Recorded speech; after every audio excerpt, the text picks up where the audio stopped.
Let's walk through how I created this beautiful marbled cake. All my cakes start with a sturdy cake structure. I'm starting out with a sturdy cake drum, a base cake board, and a center dowel. This is a double berry cake.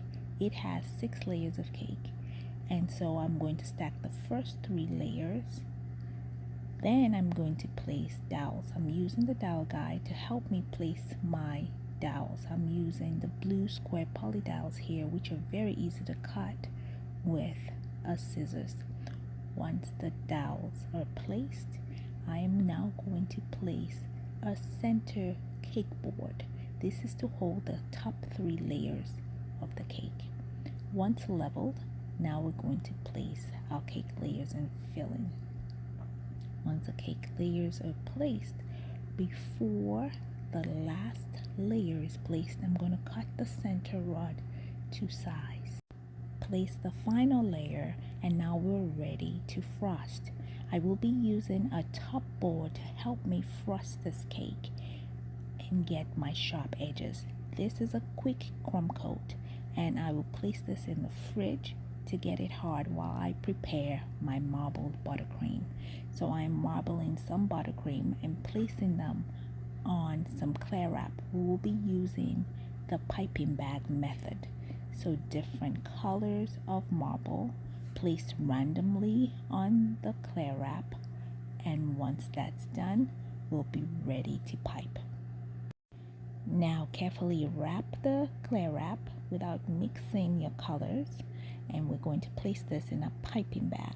We're going to take that cold cake out of the fridge, and we're going to fill the space between the top cake board and the bottom cake board. We're going to fill that space in with our marbled buttercream. I'm now filling in the holes with some white buttercream. Using a spatula, I'm smoothing just the top of the buttercream.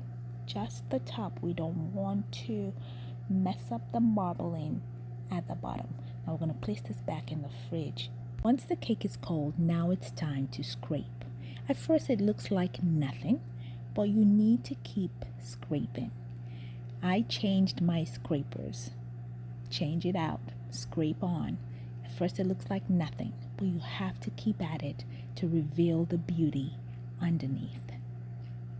The beauty of having a cake board on top and at the bottom is that you have a guide, so you don't go too deep.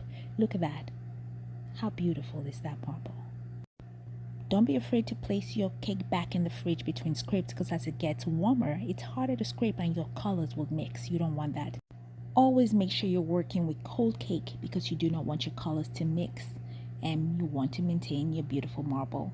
Once you're happy with your scrape, now it's time to remove the top board and smoothing out the top part of the cake, adding color as needed, and doing your final scrapes and your finishing touches. And once that's done, the final inspection. No cake leaves this kitchen without a proper inspection. I am happy with how it turned out. Come back for part 2.